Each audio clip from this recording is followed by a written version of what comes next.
প্রথমে শিরোনাম, তারপরে বিস্তারিত। হঠাৎ মোদি কুয়েতে 43 বছর পর। হঠাৎ কুয়েতে কেন গেলেন মোদি? সোমবার চার্জ গঠন হতে পারে পার্থ মামলার। কি হবে এবার পার্থর? এগরায় 12তে 12, শাসক দলের বিপুল জয়, লজ্জাজনকভাবে হার বিজেপির। আরজিকর কাণ্ডের সঞ্জয়কে 100 প্রশ্ন বিচারকের, উত্তর দিতে গিয়ে দাঁত ভাঙল সঞ্জয়ের। বাংলাদেশে জঙ্গি সংগঠন টার্গেটে ছিলেন চিকেন স্নেকি। চলছে ঝিরঝিরে বৃষ্টি, কোন কোন জেলায় বৃষ্টির সম্ভাবনা দেখে নেব এক ঝলকে। চলতি বাসের 2 চাকা খুলে গেল, হাড় হিম করা ঘটনা ঘটে গেল মুর্শিদাবাদে। বাংলাদেশের নতুন ম্যাপের দাবিতে দাঁত ভাঙা জবাব দিল নয়াদিল্লি। কি ভয়ঙ্কর পদক্ষেপ নিলেন মোদি? জিটিএ ছাড়াই পাহাড়ে ত্রিপাক্ষিক বৈঠক স্বরাষ্ট্রমন্ত্রী অমিত শাহ। ধাক্কা দিয়েছিলেন রাহুল, এবার তদন্ত শুরু হলো। সবার আগে সারাদিনের শীর্ষে থাকা নির্ভরযোগ্য খবর পেতে এখনই ভিডিওটিতে একটি লাইক করে চ্যানেলটি সাবস্ক্রাইব করে দিন। নমস্কার, এতক্ষণ দেখছিলেন শিরোনাম, এবার বিস্তারিত।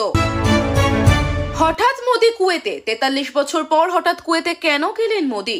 ভারতের প্রধানমন্ত্রী নরেন্দ্র মোদি দুদিনের সফরে, আজ 21শে ডিসেম্বর দুদিনের সফরে কুয়েত যাবেন। 43 বছরের মধ্যে এই প্রথম কোনো ভারতীয় প্রধানমন্ত্রী কুয়েত সফর করবেন। বিদেশ মন্ত্রকের মতে এই সফর ভারত ও কুয়েতের দ্বিপাক্ষিক সম্পর্কের নতুন অধ্যায়ের সূচনা করবে বলে আশা করা হচ্ছে। প্রতিরক্ষা, বাণিজ্য ও অন্যান্য ক্ষেত্রে দুই দেশের মধ্যে অংশীদারত্ব আরও জোরদার করার বিষয়ে আলোচনা হবে বলে খবর। সোমবার চার্জ গঠন হতে পারে পার্থ মামলার। প্রাথমিক নিয়োগ দুর্নীতিতে ইডির দায়ের করা মামলায় সোমবার চার্জ গঠন হতে পারে। ইডির বিশেষ আদালতের বিচারক শুভেন্দু সাহা জানিয়েছেন, যদি ইডির মামলায় অভিযুক্ত 54 জনই সোমবার আদালতে উপস্থিত থাকেন, তাহলে ওই দিনই চার্জ গঠনের প্রক্রিয়া শুরু হবে।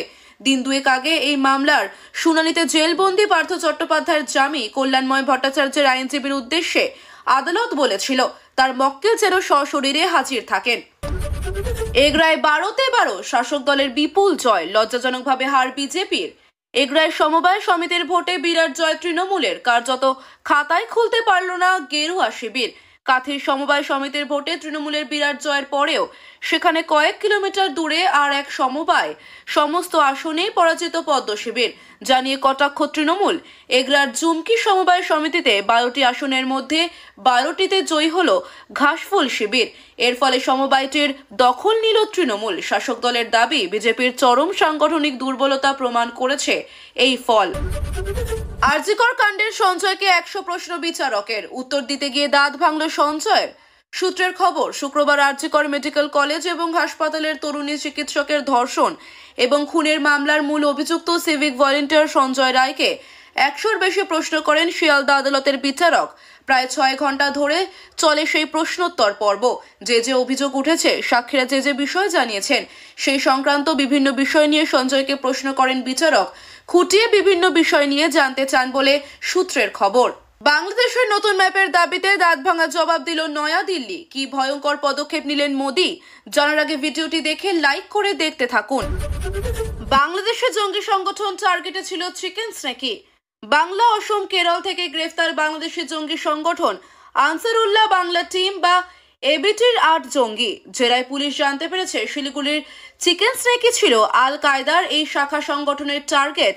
ভূকৌশলগত দিক থেকে অত্যন্ত গুরুত্বপূর্ণ এই এলাকায় আঘাত এনে গোটা ভারত উত্তপ্ত করার ছক কষেছে আল কায়দার ছায়া সংগঠন এবিটি। ভারতের মতো মহাশক্তিধর দেশকে দুর্বল করতে এই শিলিগুড়ি করিডোরই পাখির চোখ এবিটির। চলছে ঝিরঝিরে বৃষ্টি, কোন কোন জেলায় বৃষ্টির সম্ভাবনা দেখে নেব এক ঝলকে। আজ শনিবারও রাজ্যের একাধিক জেলায় শুরু হয়েছে ঝিরঝিরে বৃষ্টি। হাওয়া অফিসের পূর্বাভাস, কলকাতা, হাওড়া, হুগলি, 2 চব্বিশ পরগনা, 2 মেদিনীপুর ও ঝাড়গ্রামে বৃষ্টি হবে। একই সঙ্গে দার্জিলিং, কালিম্পংয়ে হতে পারে তুষারপাতও। তবে আবার কড়া ঠান্ডার আমেজ রাজ্যে কবে মিলবে তা এখনো স্পষ্ট নয়। হাওয়া অফিসের পূর্বাভাস বলছে, আগামী 5 দিন রাজ্যের উত্তর থেকে দক্ষিণে রাতের তাপমাত্রা হেরফের হওয়ার সম্ভাবনা নেই। চলতি বাসের 2 চাকা খুলে গেল, হাড় হিম করা ঘটনা ঘটে গেল মুর্শিদাবাদে। চলন্ত অবস্থায় খুলে গেল যাত্রীবাহী সরকারি বাসের চাকা। চাঞ্চল্যকর ঘটনাটি ঘটেছে মুর্শিদাবাদের সুতির 34 নম্বর জাতীয় সড়কে আহিরন সংলগ্ন এলাকায়। তবে বড়সড় কোনো দুর্ঘটনা ঘটেনি বলে জানা গিয়েছে। ওই যাত্রীবাহী সরকারি বাসটি বহরমপুরের দিকে যাচ্ছিল।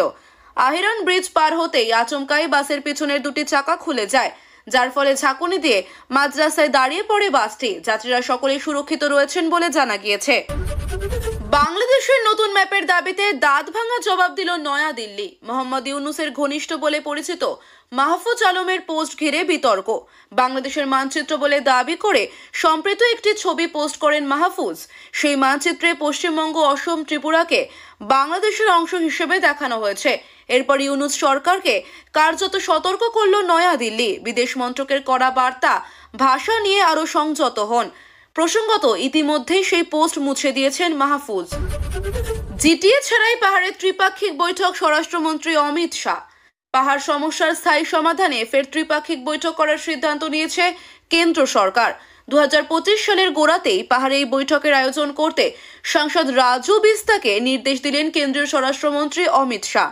তবে তাৎপর্যপূর্ণভাবে জিটিএকেই এড়িয়ে বৈঠকের কথা বলেছেন শাহ।